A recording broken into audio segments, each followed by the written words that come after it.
1 month down, 11 to go.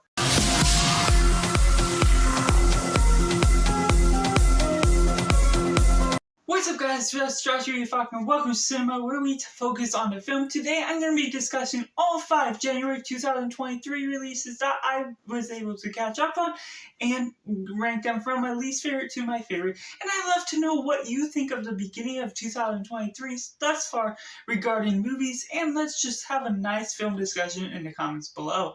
And coming in at number 5, we have Netflix's Doggone. Now this was a sweethearted dog film that you kind of expect what's going on, what's going to happen. It's based on a true story of this dog that ends up going missing and has conditions that you're having to deal with. And it did have a little bit of a twist that I wasn't really expecting in the general narrative of dog films, but overall it was still simply the same. It wasn't a horrible film, but there were some things where you kind of expect where things go, and there was also contrivances regarding how well he was able to get rescued in the end. Coming in at number 4, we have Shotgun Wedding from Amazon Prime. Well, this was one I wasn't expecting too much from. I'm not a huge fan of J-Lo's films, but I did have some fun once you get to stretch your imagination a bit with some of the circumstances they go through. There is a bit of humor that really works well within the chemistry of these characters, within the family and all the pirates, and just all you go throughout the film.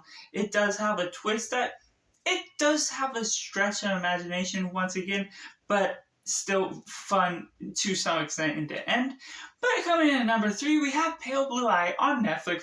This one was again another good one that had this older style film. It's not one that I'll be rewatching soon, but it did have Christian Bale giving such a good acting performance and giving Edgar Allan Poe as a character in the mix, and the mystery, just having a strong twist near the end that actually really surprised me after all. And coming in at number 2, we have A Man Called Otto, and this one, I watched A Man Called Ove just before seeing this one, and I wasn't expecting too much from this one just because it's going over such a serious issue, and bringing it from international to America is going to be obviously something different. And this obviously had a lot of more comedy to the mix, and some of it didn't blend out well. Some of the camera work felt a little too close or sharp cuts in the editing, and so that was a little bit of a problem. But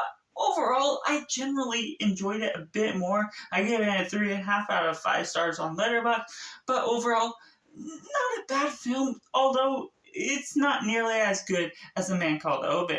But that leaves at number 1, Megan. Now this was a big surprise of the year. I knew nothing about this film going into it. I just heard about people talking about the dance she was doing, but I didn't see the trailer at all. And so I was generally just didn't know what this was about this AI type of doll that gets to greet and learn from humans as they interact, and strangely close to where technology is going within this world. It's scary, it has suspense, and ultimately it builds up gradually throughout the film in such a nice mannered way that I definitely highly recommend this if you haven't checked it out. So that's all 5 January 2023 releases I watched thus far, and I'd love to know what you think of these releases or what movies you have been watching already. I hope you have enjoyed. Be sure to check out this other video. Thank you for watching. Bye for now.